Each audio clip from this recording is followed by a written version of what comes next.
You're listening to the Positivity Hour podcast, hosted by Darshaun Smith. Strap in and buckle up, and let's get straight into it. Alrighty, welcome back to episode 216 of the Positivity Hour episode. If you're watching this on YouTube or Spotify, then you obviously know there's no video. This is strictly just an audio podcast this week because it is currently 11:59 a.m. and I just started recording this podcast. A lot has happened in the last little bit, and just a lot has been on my mind, and I kind of want to talk about that. Just like the state of the world, what I'm seeing on social media, as well as just like how I personally am finding ways to stay positive in these crazy times we live in today. You know what I'm saying? And I say all that to say that that's not the reason I'm not on camera right now. I just personally didn't want to be on the camera. So I decided to do an audio only podcast today and just kind of take it as per usual. I used the other intro as well because we're not going to do the whole time capsule and all of those segments. I kind of wanted to take this week off for the Instagram algorithm and YouTube algorithm for my clips as well. So I'm just going to, keep things a little bit more simple so I can focus up and lock in on like the business and such, because, we have been making a lot of progress on that. I've been making a lot of blog posts. I've been, really taking a deep dive into my QuickBooks, among other things. And I just, have been really trying to work hard. So I say all of that to say, once again, that, we're really out here making stuff happen. We're really out here, just staying positive, living our best life, and finding a way to persevere and get to the bread. But that being said, it is still Black History Month. Today is February 15th, 2026. And I do want to talk about an influential Black person in America who's done some great things for himself, among others. And I don't know, depending on how you want to feel about these people, and how they are in history, for the most part, we've been speaking about influential Black people on the podcast during Black History Month who have already passed away. So we have, hindsight is 2020, but today's individual I want to talk about is very much still alive and is very much one of the wealthiest Black Americans in America today. His name is Don Peebles, they call him, but his full government name is Roy Donahue Don Peebles. And as this Wikipedia page is saying here, he is a real estate entrepreneur, author, and political fundraiser. He is the founder, chairman, and chief executive officer of the People's Corporation, a privately held real estate investment and development company established in 1983. The firm focuses on luxury, commercial, and residential developments in major U.S. cities, including New York, Washington, D.C., Los Angeles, and Miami. And his net worth as of 2026 hovers around, $700 million. Obviously, there are a few African Americans in this country that are approaching and have already passed the billion. Some of them are in the, 11 figures, so 10 billion plus. But, Don Peebles is a individual who's really still out here just actively working, actively in the commercial luxury real estate space. And I just want to talk about, finding a way to make it out. And, even if you are given the silver spoon, this is something I tell people all the time. I'm not saying Don Peebles was given, like Donald Trump, a small loan of $1 million and the rest is history. I'm saying why he is considered successful and such. But what I am saying is, even if you are given, access and opportunity and privilege and you're able to get into the right rooms, that's not an automatic guarantee. And especially when you're Black, especially when you're a Black man, especially when you're, a Black woman or whatever, it can be difficult. So, I bring up Don Peebles not to talk about him directly because, he's still alive. He's still doing things. I bring up Don Peebles to talk about how I think about him and what I'm seeing in the world, when it comes to him and how I feel about him personally. And when I think about Don Peoples, I see a person who just didn't let anything stop him. I see a person, a black man like myself, who, started lower in life and has reached the top after years and years of hard work. He's in his 60s now. He's about 65 or 66, not 67, but yeah, around 65 or 66. And he's not stopping anytime soon. It's truly a beautiful thing, I must say. And with all that being said, shout out to Don Peoples. Shout out to, being an inspirational for black and brown Americans and just people who want to, be great in this world. You got to get out there. You got to, take some calculated risks. In his case, it was in real estate and development and building places for people to live and places for people to do business, among some other interesting things. We'll leave it at that. And I'm glad it worked out for him. You know what I'm saying? I always say I love rich people. And for the people who don't like rich people, that's very sad, you know what I'm saying? Because these are some of the smartest people, some of the smart, most out of the box thinking people who have the power and, most importantly, the resources to actually change the world. And if you, like myself, want to be the change you want to see in the world, you need to be able to be around the people who actually have the influence and, more importantly, strive to be one of those people. And when you're in that position, use your power and resources for the betterment of whatever your cause is. Like I said, for me, it's, glasses and housing and, family development and just, financial literacy and everything. That being said, let's talk about that. That was on my mind this week. And it's something that, has been in the media for the last, my whole life, pretty much for the last 20 years, 2 decades. Financial literacy. And this last week in particular, I remember having a conversation with my younger sisters, my younger twin sisters, about financial literacy. And we were talking about loans and getting a cosigner and credit scores and debt to income ratios and, how it's easier to make more money than it is to save money if you don't make a lot of money and all of these things. And it was just so beautiful. Like growing up, I remember having conversations like this with my mom and dad, and just to see like how far we've come as black people, just people in general, and where we've been able to advance our knowledge of how money works and how to take calculated risk when obtaining debt. What is good debt? Like why is it that you can go to college as an 18-year-old and get $250,000 of debt, but the bank doesn't want to loan you $5,000 for a car, like little stuff like that. Just having those conversations about money and resources and thinking and planning for the future and not falling into the financial trap of, car loans, among other things. I'm not going to lie, that was beautiful. And that's just something I really wanted to highlight on the podcast, and just say that like, yeah, man, I don't know what your situation looks like. I'm not saying I'm, rich and I got all the buku bucks over here, because I definitely don't. Not yet, at least. I'm trying.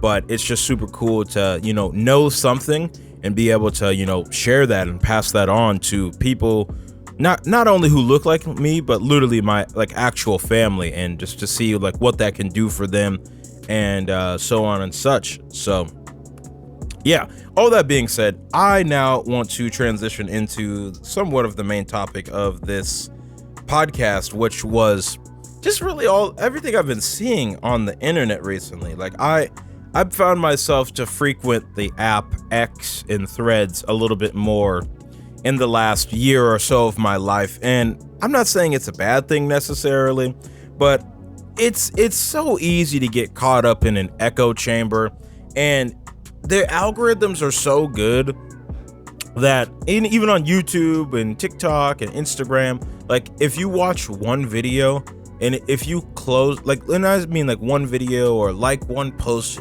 if you close the app and open it back up, I swear that it just seems like the whole feed from now on, the whole For You page is just that.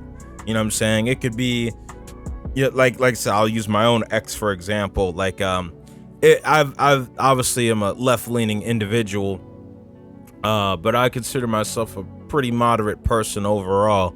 And, but I don't necessarily agree with like the ICE protest and how the government is functioning right now and its lack of accountability for, pedophiles and things of that nature and currently in power. And I've been seeing a lot of people protest that, obviously. And when you like one protest video or you retweet or something along those lines that endorses that behavior, you just instantly end up in like an echo chamber. But funny enough, because it is a related topic, you get the other side of the story.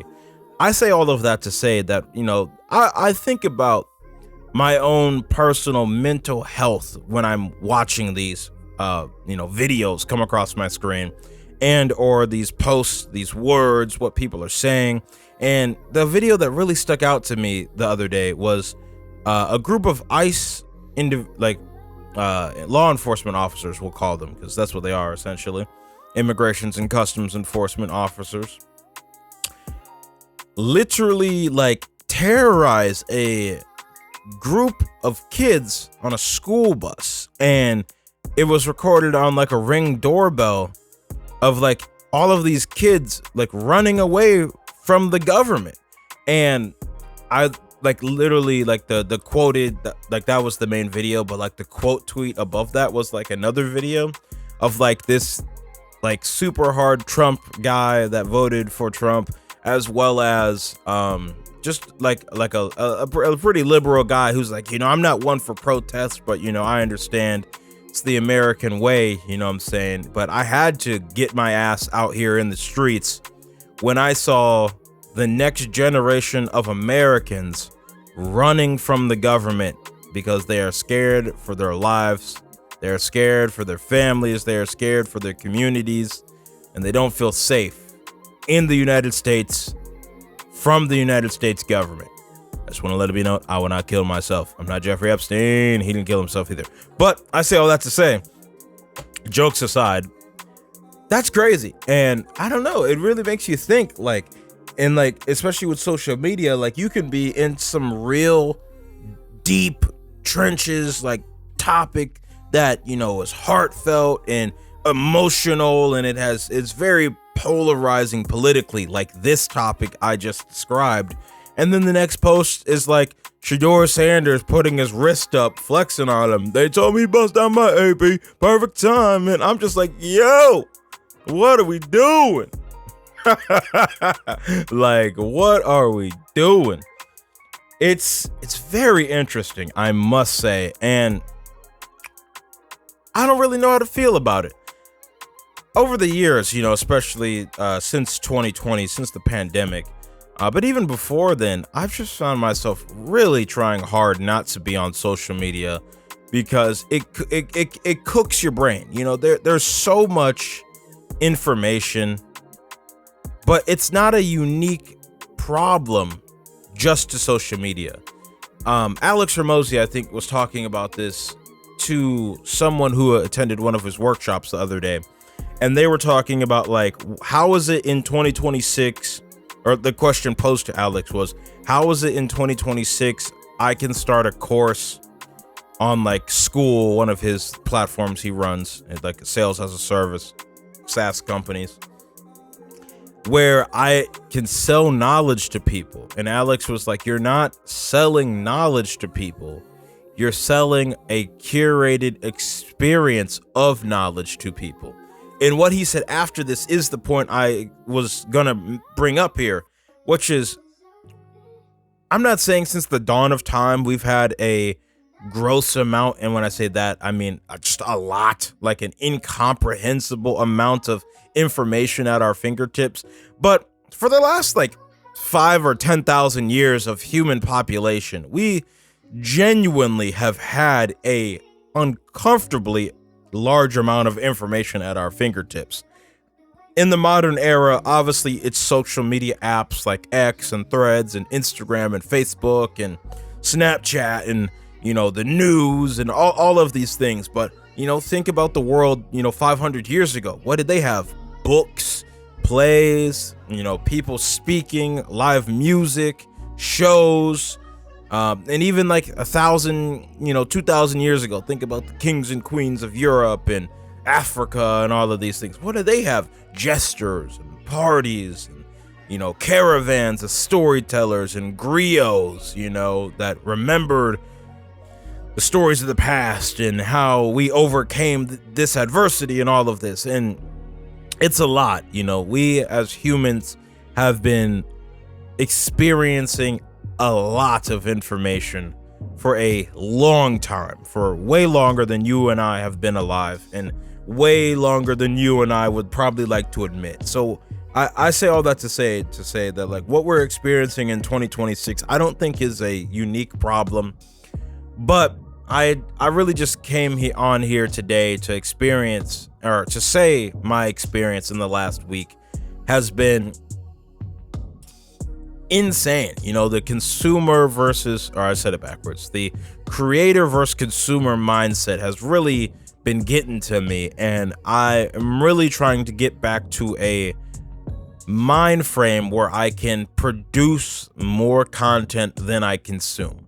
I can only produce good content though if I can consume substance, consume not like drugs, but like, culture, music, media, these things, stuff that you would find on an Instagram or X or Threads, Snapchat and Facebook.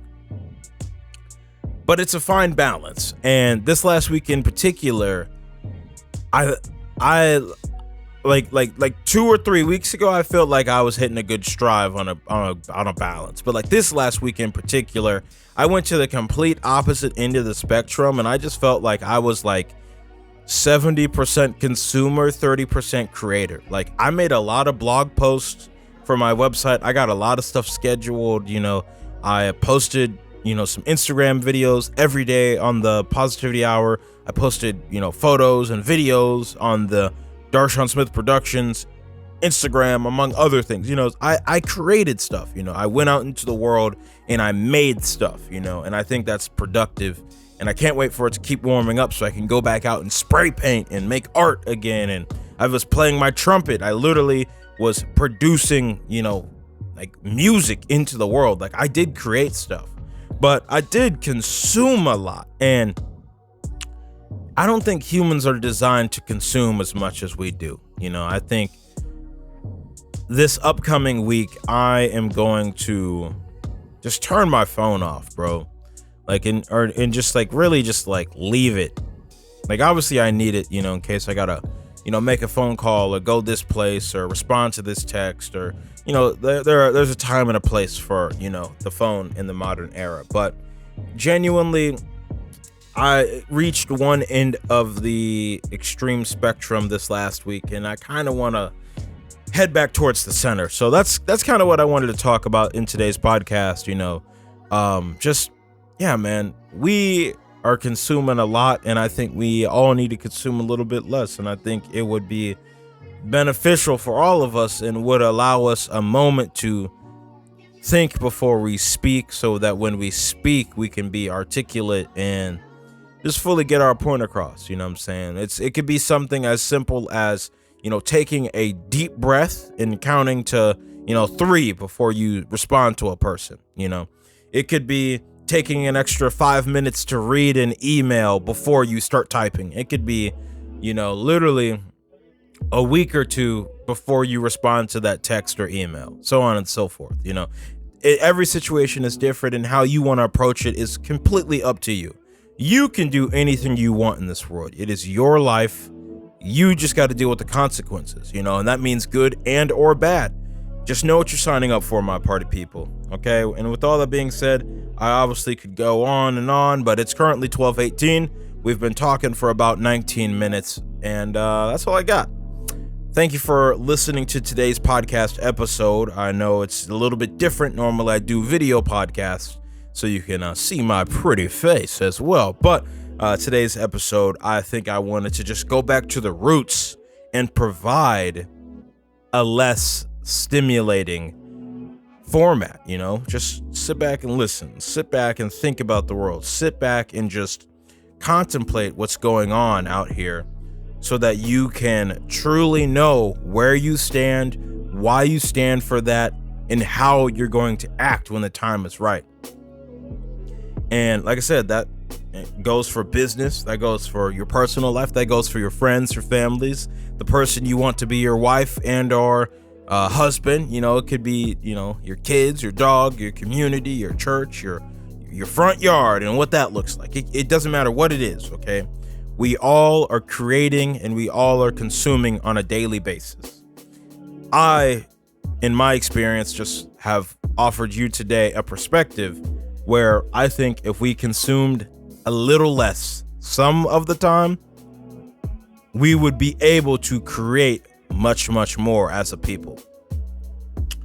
And I'll leave you with this. I'm gonna give you a quote that probably has nothing. Actually, no, I'm gonna give you this quote from Manny Koshpin right here. Multi 9-figure millionaire and real estate developer in California.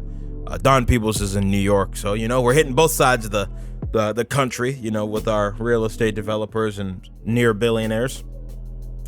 But Manny Koshpin said this quote in one of his videos because he has a crazy car collection where he collects vehicles, you know, that are one-offs and customs and these things, you know, that allow him to consume at a very high level so that he can go and create high level. Think cars from the companies like Lamborghini and Bugatti and Mercedes and, you know, Aston Martin, Koenigsegg and more, you know, like I'm talking one of one, like Hermes edition Bugattis. Like they made the car, sent it to the Hermes factory and put Birkin bag leather on the seats and door guards and then did a custom paint job. Like that's what I'm talking about. Like this level of creating and consuming, you know, this is what Manny Koshpin is all about.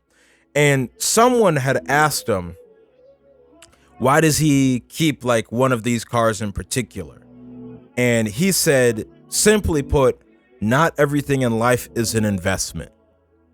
Not everything, and this is me talking now, not everything needs to have a return on investment. Not everything needs to be done just because it makes sense. Sometimes you got to do things you want to do just because you want to do them. No matter what, okay? No matter the consequences, no matter what's going to happen. And I definitely did that last night, earlier this morning. And yeah, it's Find Your Wife season. We got to shoot your shot, so best believe. And yeah, it's a beautiful thing. That's all I got. Not everything has to be an investment. Go live your life. Go be you. There will never be another you. You know, you're amazing. I truly love and appreciate you if you've made it this far into the episode, and I wish you nothing but the best, my friend. Truly and genuinely, 2026 is off to a great start. It's a little slow, I'm not gonna lie, you know, especially for the business, but you know, it is the slow season. So we're doing all the grunt work now so that when the weather gets nice and people want to go outside and people got a little extra cash to spend on their business or spend on their selves or go on a fun date night and get some photos, you know, they can call you boy. So yeah, make sure you like, subscribe, unsubscribe, hate, comment, follow, unfollow, share, or report. Thank you for a bit of your time. You know, you could have spent it with anyone and you decided to spend some of it with me today. I will be forever grateful, but let me not waste any more of it. We can't fade to black because it's an audio podcast, so I guess just play the outro, and I'll see you around. DSP, we capture moments.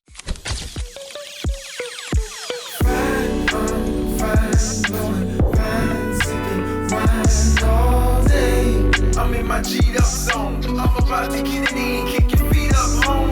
Days turn to weeks when you're always on the grind all night. I got my re-up back. I'm about to get it in, I'll be right back. Nate, high lows to those who don't know the name. And G'd up, yup, that's the only thing that claim.